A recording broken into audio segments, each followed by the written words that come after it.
Hey everyone, and welcome back for another deep dive with us. Today we're taking you to Cité Soleil in Haiti. And it's a place where, unfortunately, there's been some really tough gang violence recently. And it's been impacting the Seventh-day Adventist community there. So we're going to be looking at this Adventist News Network article, really trying to get a sense of, what's going on.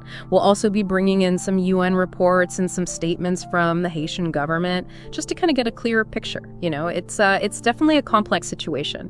And, I think it's a chance for us to kind of explore how faith and resilience kind of play out in the face of real danger. Yeah, I think it's a fascinating case study. When we look at religious institutions and how they function in these communities that are facing these extreme challenges. Yeah, absolutely. So just to set the scene a little bit, Cité Soleil is this really densely populated area in Port-au-Prince. And gangs, unfortunately, hold a lot of power there. It's a tough place to live, And this recent violence has just made things even worse. And that dense urban environment, it actually really exacerbates the gang activity. It's harder for law enforcement to maintain control in those conditions, and it's a lot easier for gangs to recruit and operate. Yeah, it makes sense. So this article that we're looking at really focuses on the story of two Adventist church members, Marcel Congé and Dominique. They were tragically killed during this gang-led massacre.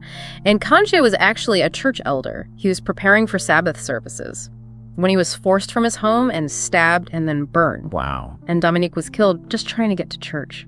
It's just awful. Yeah. The targeting of religious figures like that, especially when they're preparing for these important religious observances, that's a tactic that gangs use to instill fear and to try to assert their dominance. It's sending a very chilling message to the entire community. It's heartbreaking. And the article goes into some detail about the brutality of it. Some victims were mutilated. And it's believed that the killings were orchestrated by this gang leader who was seeking revenge for the death of his child. He was accusing people of using witchcraft, which brings this whole other layer of complexity to the situation. Yeah, that element of superstition is really significant. And it really highlights the power dynamics at play.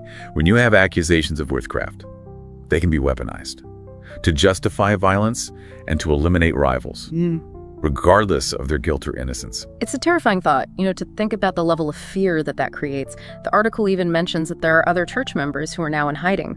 One of them was shot, another one was tortured but managed to escape. A church was even looted. Those stories, they really bring home the human cost of all this violence. We can talk about the statistics, but these are real people with real lives that have just been shattered. Yeah, it's easy to forget that sometimes, but it's important to remember that. Now, amidst all of this horror, there's also this incredible resilience. The pastor who oversees the district, Pastor Mark, he actually calls it a war zone. But he talks about how the church elders are continuing their work despite the danger. They're literally risking their lives just to offer comfort and support to their community. Their determination to continue their religious practices in the middle of such danger is really powerful. It speaks volumes about their faith and their commitment to that community. It's a powerful form of resistance. Yeah, it's inspiring. And it sounds like they're not alone in this. The article also mentions that the Adventist Church in Haiti as a whole is still holding services wherever possible. They're offering community outreach, and they're using their media platforms like Radio Voix de l'Espérance to try and spread some hope. That's really crucial, They're not just enduring this passively, they're actively working to rebuild and to maintain a sense of normalcy. It really shows how important the church is as a source of strength and resilience during a crisis. Yeah, that's a good point. So we've got this incredibly difficult situation, but we're also seeing this incredible strength and faith. But this isn't just an isolated incident, right? I think it's important to zoom out a little bit and look at the wider context here. Right. The UN reports are saying that there have been over 5,000 deaths this year alone, just from gang violence in Haiti. So that number is just staggering. It really shows you how dire the situation is. It's a full-blown crisis, isn't it? And to make things even worse, the article mentions that gang members actually tried to extort money from an Adventist church that was trying to rebuild its worship building after it was damaged in the violence. Oh, wow. That's really troubling. It seems like the gangs aren't just, engaging in random acts of violence, but they're actively trying to exploit and undermine the institutions that are trying to provide stability and support, within the community. So they're targeting the very people who are trying to help. It almost feels like a calculated move to further destabilize the community and tighten their grip on power. Yeah, it's a very complex situation, and the church is left with a really difficult choice. If they refuse to pay, they risk further violence and destruction. But if they give in, they could be seen as legitimizing the gang's extortion tactics and contributing to a cycle of violence. It's a no-win situation. But despite all these challenges, the Adventist community seems determined to persevere. They're not giving up on their faith or their mission. Right. And the Adventist News Network article actually quotes Pastor Pierre Caporal. He's the president of the Haitian Union. And he says the situation in the country is worsening every day. The violence is spreading. People are being displaced.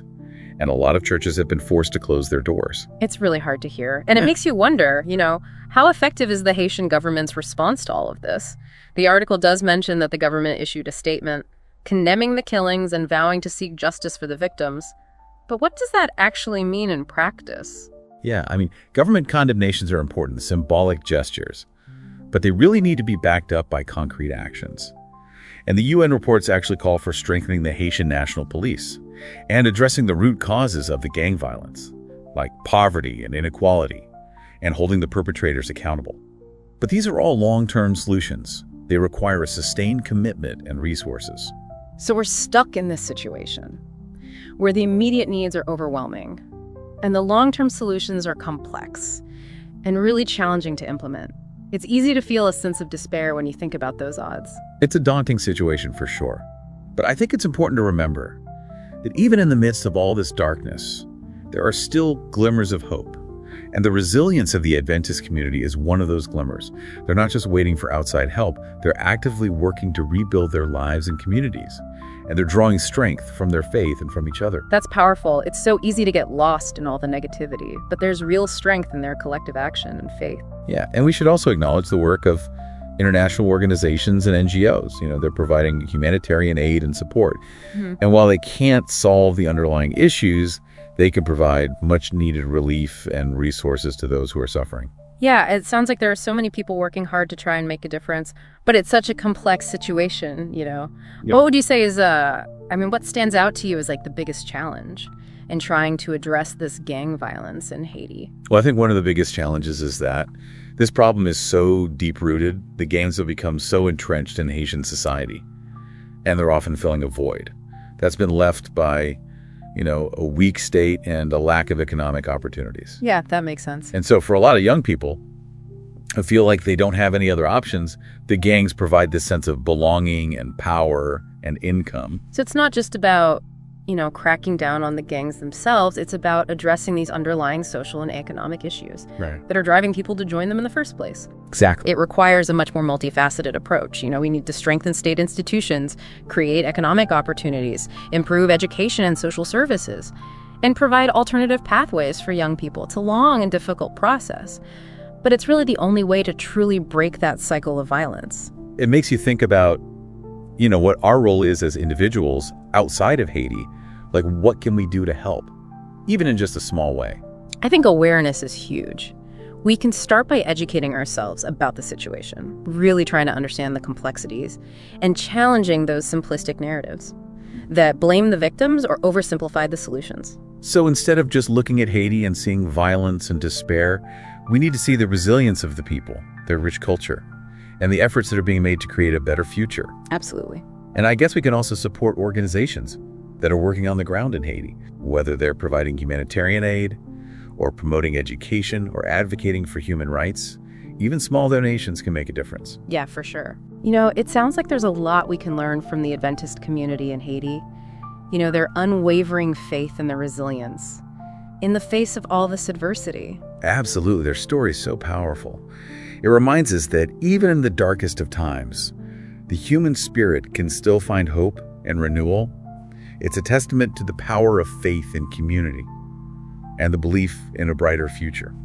Well, this has been a really eye-opening deep dive. Thank you so much for, guiding us through this, such a complex and challenging topic. It's been my pleasure. And for our listeners, we hope this deep dive has given you a better understanding of the situation in Haiti, the challenges that the Adventist community is facing there, and the remarkable resilience that they've shown. As always, we encourage you to keep exploring, keep learning, and keep seeking out those nuggets of knowledge that make our world a more interesting and informed place. We'll catch you next time for another fascinating deep dive.